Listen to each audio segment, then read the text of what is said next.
사무엘하 5장 1절에서 10절까지의 말씀입니다. 사무엘하 5장 1절에서 10절까지의 말씀 한 절씩 교독하겠습니다. 이스라엘 모든 지파가 헤브론에 이르러 다윗에게 나와 이르되 보소서 우리는 왕의 한 골육이니이다.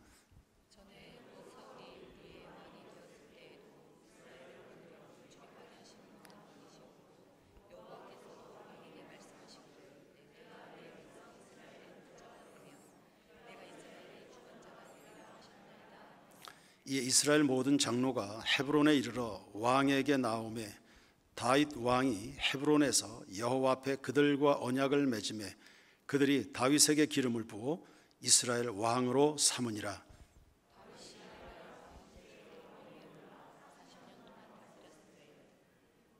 헤브론에서 7년 6개월 동안 유다를 다스렸고 예루살렘에서 33년 동안 온 이스라엘과 유다를 다스렸더라.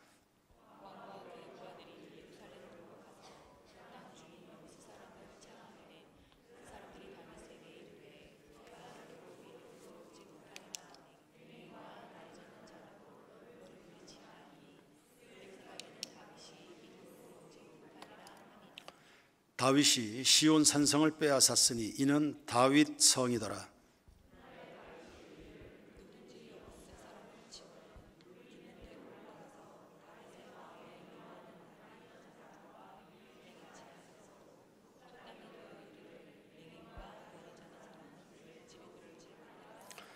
다윗이 그 산성에 살면서 다윗성이라 이름하고 다윗이 밀로에서부터 안으로 성을 둘러싸으니라. 만군의 하나님 여호와께서 함께 계시니 다윗이 점점 강성하여 가니라. 아멘. 인생은 수월한 겁니다. 하나님 함께 하시죠. 예수님이 대신 짐을 져주시죠. 성령께서 지혜로 우리를 인도해 가시죠. 수월하지 못할 이유는 하나도 없습니다. 다윗은 골리앗을 아주 쉽게 생각하지 않습니까?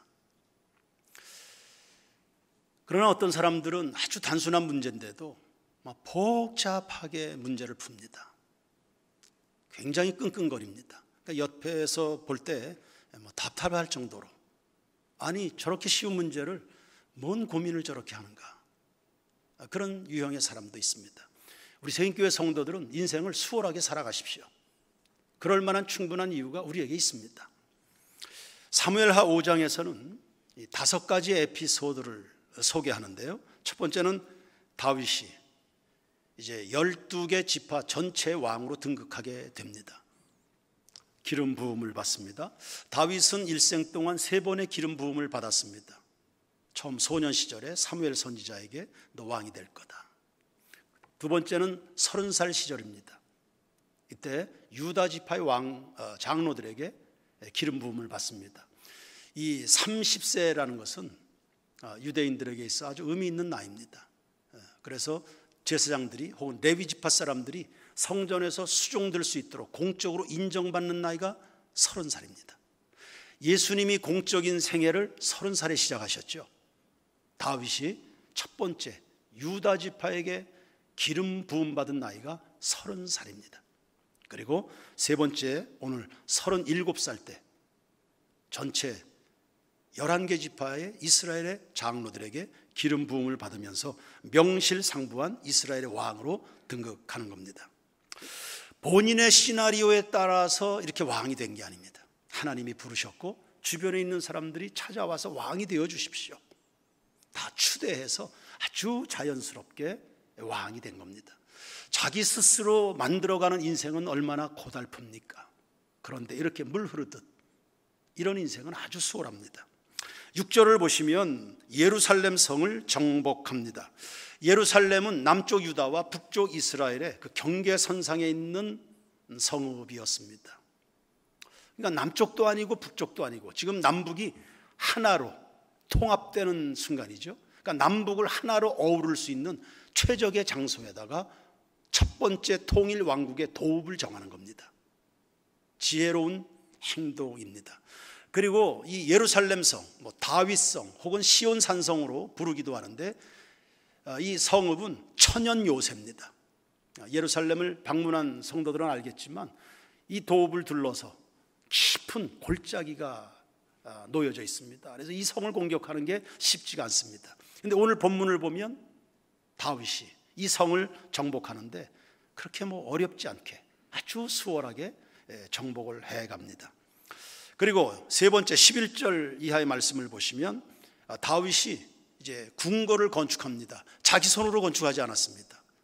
이웃의 두로의 왕 히람이 당시의 최고급의 건축 목재입니다. 레바논의 백향목으로 다윗의 궁궐을 지어서 선물합니다. 이게 웬 수지입니까? 수월하죠? 수월합니다. 하나님께서 여러분에게 은혜 주셔서 다 그렇게 이런 선물 받기를 축원합니다.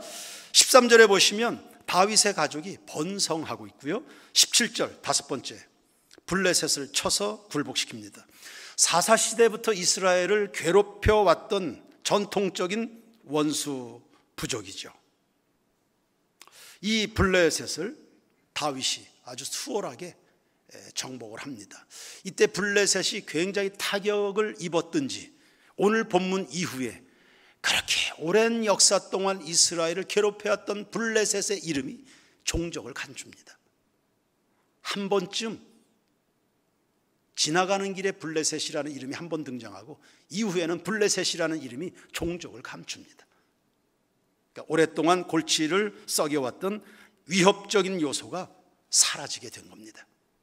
여러분, 지금까지의 세월은 참 힘들었는데 다윗이 왕이 되면서부터는 승승장구하는 거예요. 인생이 얼마나 수월한지요? 태평성대가 열린 겁니다. 우리 성도들도 이런 인생을 다 살아가야 되는데요, 세 가지 원칙을 소개합니다. 첫 번째, 하나님의 약속 믿고 그 위에 굳게 서는 성도들 되길 바랍니다. 다윗이 왕이 된 것은요, 하나님의 말씀대로 된 겁니다. 하나님의 말씀대로 그리스도께서 죽으시고 하나님의 말씀대로 예수님이 부활하신 것처럼 다윗의 인생 스케줄이 말씀대로 되어갑니다. 말씀대로.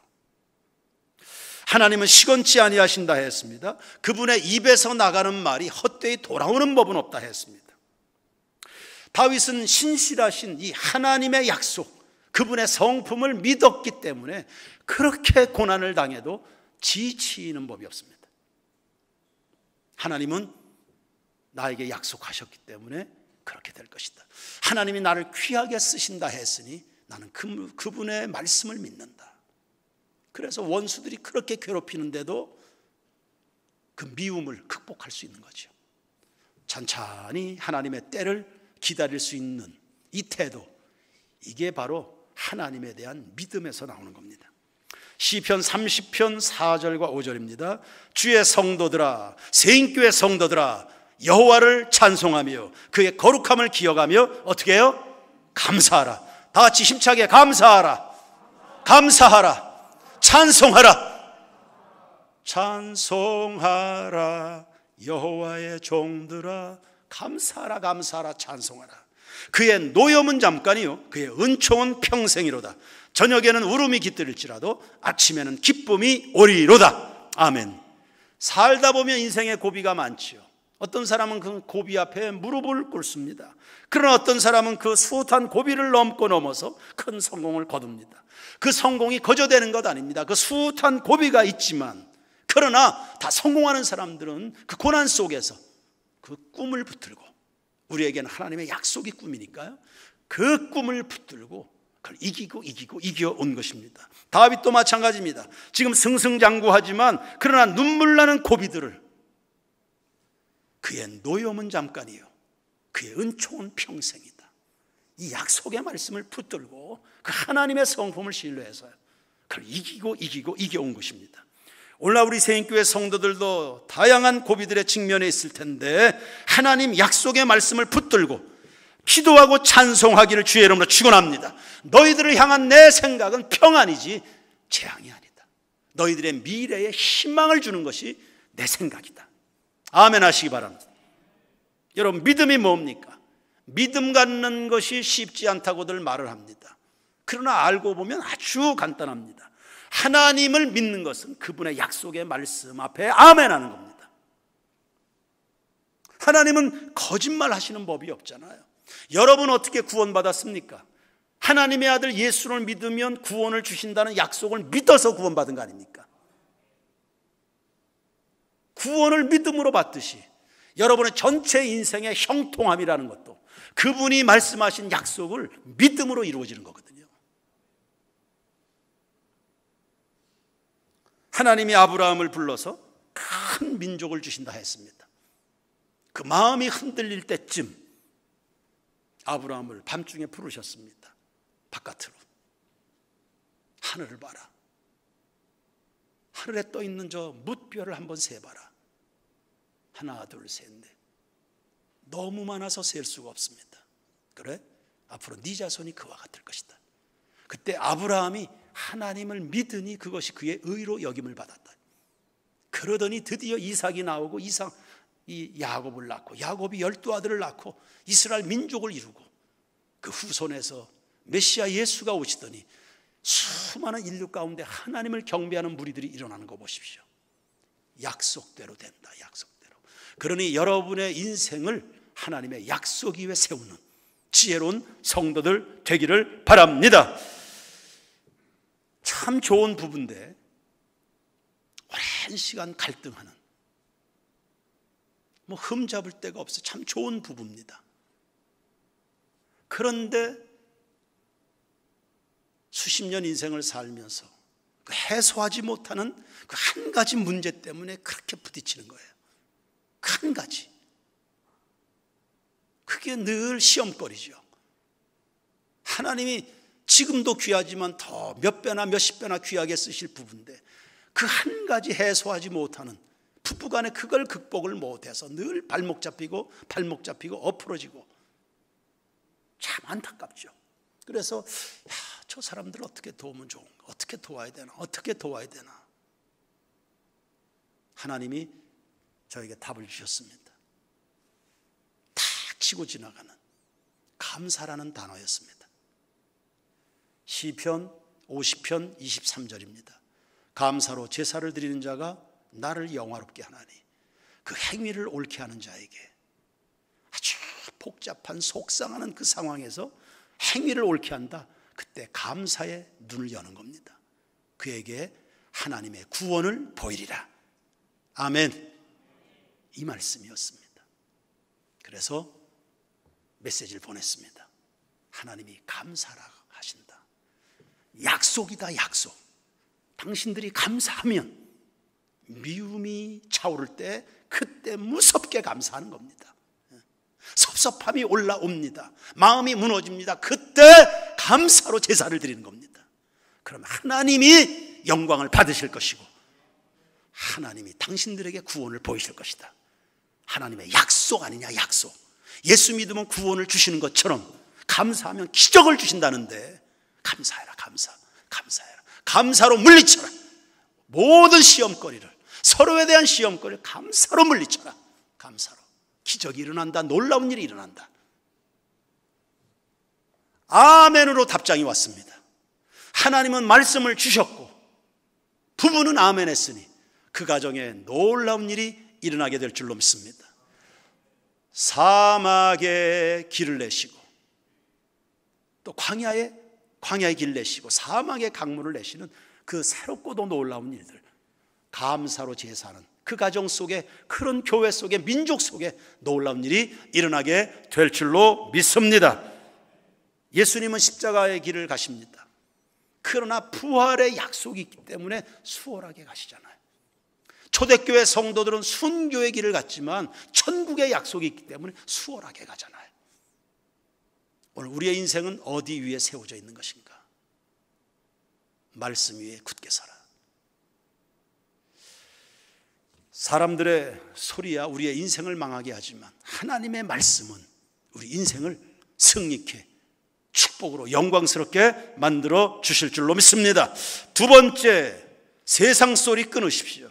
그리고 말씀에 귀를 기울이십시오. 6절 말씀을 보세요. 6절입니다. 왕과 그의 부하들이 다윗의 군사들이 예루살렘으로 가서 그 땅 주민 여부스 사람을 치료하며 그 사람들이 다윗에게 이르되 내가 결코 이리로 들어오지 못하리라. 맹인과 앞을 못 보는 사람과 다리 저는 자라도 너를 물리치리라. 지금 조롱하는 겁니다. 너희들은 우리 상대가 못 돼. 앞을 보지 못하는 군사들이 너희들과 싸워도 우리가 다 이길 거야. 이런 식으로 무시하고 조롱하는 겁니다. 그런데 7절에 다윗이 그 성을 빼앗아서 다윗성이라 이름을 붙여버렸습니다. 여러분, 세상 조롱하는 소리를 극복하시길 바랍니다. 그 조롱하는 소리가 진리가 아니잖아요. 진리가 아니잖아요. 하나님에게서 나온 것이 아니면 그 어느 것도 우리의 삶을 좌지우지 못합니다. 그런데 왜 좌지우지 당합니까? 세상 소리는 진리가 아닙니다. 우리는 하나님의 자녀입니다. 하나님의 군대입니다. 우리를 지으신 분이 하나님이십니다. 우리를 보내신 분이 하나님이십니다. 우리를 부르신 분도 하나님이십니다. 버미니스트 풀러라는 사람이 있습니다. 그 사람이 이런 이야기 했습니다. 모든 사람은 태어날 때 위대함을 가지고 태어난다. 그러나 그 1만 명 가운데 9,999명은 다 둔재가 되어버린다. 이유가 뭐냐? 어려서부터 들어선 안 될 소리를 듣고 자라는 겁니다. 안 돼, 안 돼, 안 돼. 불신의 말과 부정적인 언어들이 인간의 머리를 내리치다 보니까 할 수 없는 사람이 되어버린 겁니다. 이걸 끊어내는, 이걸 분별해서 들을 수 있는 아이들은요, 공부 다 잘할 수 있습니다. 근데 아이들 속에 나는 아무리 해봐도 1등 못해, 이 생각에 사로잡혀 있는 겁니다. 왜 못합니까? 나이가 들면 들수록 주체성 잃어버리죠. 타인의 말에 의해서 자신의 행동을 결정해버리는 이런 나약함이 나타납니다. 우리 성도들은 끝없이 하나님의 소리에 귀를 기울이십시오. 내게 능력 주시는 자 안에서 내가 모든 것을 할 수 있느니라. 하나님의 소리입니다. 며칠 전에 30대 중반 된 청년이 제 목양실을 찾아왔습니다. 코로나 터진 이후에 8개월 만에 왔습니다. 얼마나 반가워요. 얼마나 반가운지 모릅니다. 자, 1차 접종했다 그러면서 도너스 사가지고,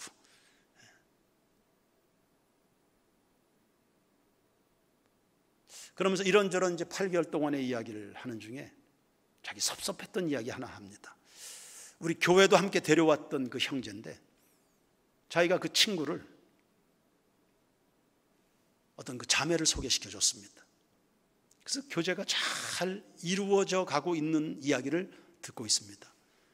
그런데 이 친구가 그 자매를 소개시켜 준 다음부터 연락이 안 되는 거예요. 전화를 해도 받지도 않고 몇 개월 동안이나. 그 다음에 어떻게 해서 전화 통화가 한번 연결이 됐습니다. 왜 그렇게 됐는가 하니까 횡성에 아주 용한 점쟁이가 있다는 그러더군요. 저 횡성에. 그러니까 이 두 사람이, 이 형제 자매가, 이 젊은 사람들이 점을 보러 간 거예요. 근데 그 자리에서 점쟁이가 그랬답니다. 당신들 소개해준 그 친구 그거 가까이 하면 안 된다. 그 사람 멀리 해라. 점쟁이가 그랬다는 거예요. 그래가지고 그 오랜 시간 동안 전화를 안 받고 이 친구가, 목사님, 나 그 이야기를 듣고 얼마나 불쾌했는지. 아니, 나보다 그 점쟁이를 더 신뢰한단 말인가. 입장 바꿔놓고 생각해 보십시오. 하나님께서, 아니 당신들은 왜 나보다 세상 소리를 더 신뢰하는가? 내가 그렇게 이야기하는데 내 말에는 아멘하지 않고 왜 그렇게 세상을 그렇게 신뢰하는가? 하나님 그러지 않겠습니까?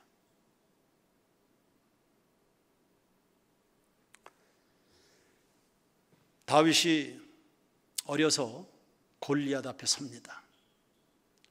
형들이 조롱합니다. 너 어려서 안 돼. 사울 왕이 조롱합니다. 인정 안 합니다. 아니 갑옷도 없이 준비된 것도 없는데 무장한 것도 없이 어떻게 싸운단 말이냐. 사울 왕이 또 비웃습니다. 그렇게 해서는 안 된다고. 골리앗 앞에 섰습니다. 골리앗이 또 비웃습니다. 조그만 녀석이 네가 뭐 할 수 있다고 내 앞에 도전하는 것이냐. 조롱합니다. 그러나 다윗은 그 소리 듣지 않습니다. 그의 내면에서부터 솟구쳐나는 소리가 있습니다. 전쟁은 여호와께 속했다. 오늘 하나님이 너를 내 손에 넘기실 것이다. 해결하잖아요. 저는 청년 때 시편 1편 말씀을 묵상하다가 무릎을 쳤습니다. 복 있는 사람은 여호와의 율법을 즐거워하여 그 율법을 주야로 묵상하는 자라다. 그는 시냇가에 심은 나무가 시절을 쫓아 과실을 맺고 잎사귀가 마르지 아니한 같으니 그 행사가 다 형통하리로다. 인생이 이렇게 수월한 거구나. 인생이 이렇게 수월한 거구나. 인생이 얼마나 쉬우냐. 여호와의 말씀을 즐거워하면, 말씀이 시키는 대로 하면 인생이 이렇게 수월한데, 이렇게 수월한데. 그래 그 청년 시절부터 저는 하나님 말씀 묵상하는데 청년의 시절 대부분을 바쳤습니다. 그저 그 말씀 붙들고 기도하고 말씀을 묵상하고. 박윤선 목사님이 주석서를 쓰면서 이렇게 썼습니다. 은혜를 잘 받는 교인들이 누구냐? 은혜 받아서 인생이 획기적으로 변화가 일어나는 사람들이 누구냐? 하나님의 말씀을 목숨 바쳐 읽는 사람이다. 성경 단 한 구절을 읽어도, 한 편의 설교 말씀을 들어도, 성경 10장을 읽어도 이 말씀에 생명이 있는 줄로 알고서 목숨 바쳐서 성경을 읽는. 왜 인생이 그렇게도 어려운가? 말씀 귀한 줄 몰라서다. 말씀 귀한 줄 몰라서.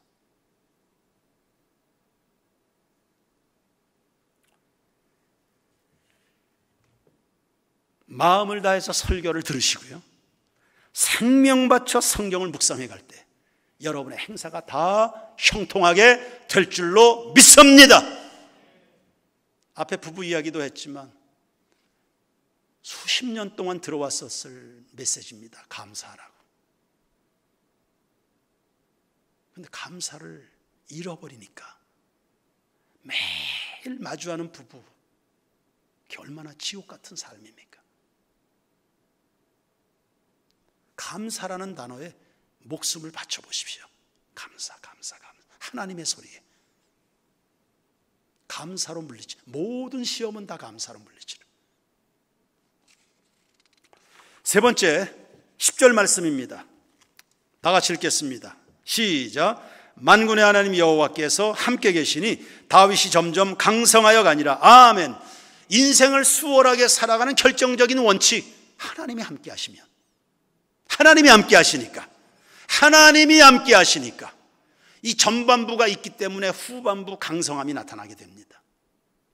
맞지요? 당연한 소리 아닙니까? 하나님이 함께 하시니까 인생 수월한 거죠. 하나님이 함께 하시니까 요셉이 형통한 것과 마찬가지로 지금 이스라엘 장로들이 다윗을 찾아 나와서 왕으로 추대하고 있습니다. 왜 그랬을까요? 왜? 다윗은 지금 유다 지파 12개 지파 가운데 1개 지파만 다스리고 있습니다. 11개 지파입니다. 11배나 강성한 사람들이 1개 가지고 있는 사람에게 찾아와서 왕이 되어달라, 이렇게 하는 겁니다. 이유가 뭡니까? 11대 1입니다. 이유가 뭡니까? 11개를 가지고 있으면 뭐해요? 답이 없는데, 대안이 없는 겁니다. 산전수전, 파란만장한 우여곡절 인생 다 겪어봤지만 대안이 없는 겁니다. 결국은 다윗 앞에 와서 무릎을 꿇습니다. 여러분의 인생 대안은, 여러분의 대안이 뭡니까? 사도행전 4장 12절입니다. 다 같이 한번 읽어보십시오. 사도행전 4장 12절 시작. 다른 이로서는 구원을 받을 수 없나니 천하 사람 중에 구원을 받을 만한 다른 이름을 우리에게 주신 일이 없음이라 하였더라. 아멘. 우리 인생의 대안이 뭡니까? 인생에 대한 누구십니까? 큰 소리로 여러분의 인생에 대안이 누구십니까? 여러분의 인생의 대안이 누구십니까? 새인교회 대안이 누구십니까? 여러분의 자녀들의 대안이 누구십니까? 대한민국의 미래의 그 대안은 누구십니까? 예수 그리스도.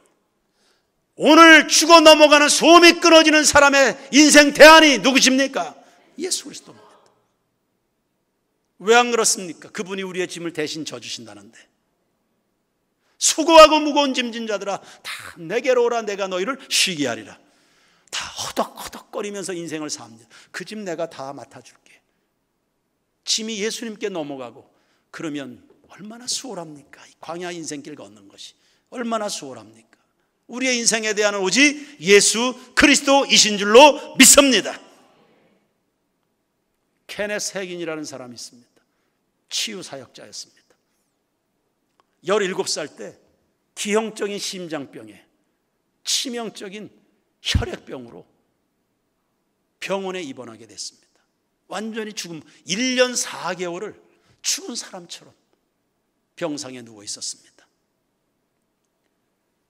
늘 죽음을 생각했습니다.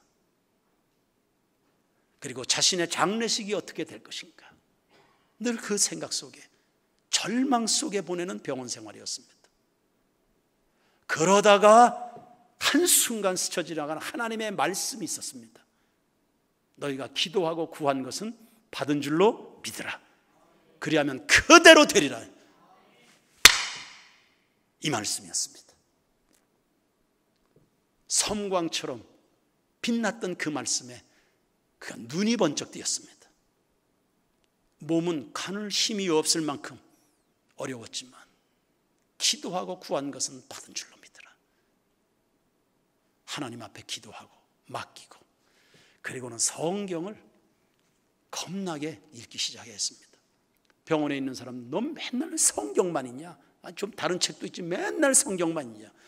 성경책에 왜 내가 다 대안이 있는가? 하나님의 말씀 외에 내가 대안이 있는가? 성경을 무섭도록 읽었습니다. 그리고는 기도한 것은 받은 줄로 믿으라 말씀했으니까, 받은 줄로 믿으라 했으니까 몸은 나은 기미가 전혀 보이지 않았습니다. 여전히 기운은 없고 쏙쏙 빠지고 음식 먹을 힘조차도 없고, 그런데 나은 줄로 믿으라고 했으니까 나은 사람처럼 생각하고 나은 사람처럼 행동해야지. 그래서 나를 좀 일으켜주세요. 병상에서 가까스로 일어나서 앉았습니다. 어머니에게 노트와 펜을 달라고 해가지고 설교문을 쓰기 시작했습니다. 설교자가 되고 싶었거든요. 그러니까 기도하고 구한 것은 받은 줄로 믿으라. 하나님이 이제 다 나를 낫게 해주셨으니까 설교할 준비해야지. 그래 병상에 앉아가지고 설교문을 기록하기 시작했습니다. 그렇게 기도하고 그렇게 예배하고 그렇게 성경을 묵상하고 나은 사람처럼 하나님이 쓰실 것을 준비하고, 그러다가 드디어 몇 개월이 지나면서 몸이 다 나아버려가지고 87세까지 복음 전하다가 천국에 가게 됐는 줄로 믿습니다. 여러분, 인생의 막다른 골목이 있습니까? 대안은 있습니까? 인생을 어떻게들 사셨습니까? 인생 수월합니다. 근데 어렵게들 살아가고 있는 것은 아닙니까? 이유는 뭡니까? 세상 소리 끊어내시고요, 하나님의 말씀 위에 여러분의 인생을 세우시고 여러분의 모든 생각, 마음의 생각과 계획들을 말씀 위에 세우시고, 그러면 하나님이 함께 하셔서 날마다 강성해가는 여러분 모두의 인생이 될 줄로 믿습니다. 찬양 드립시다. 546장입니다.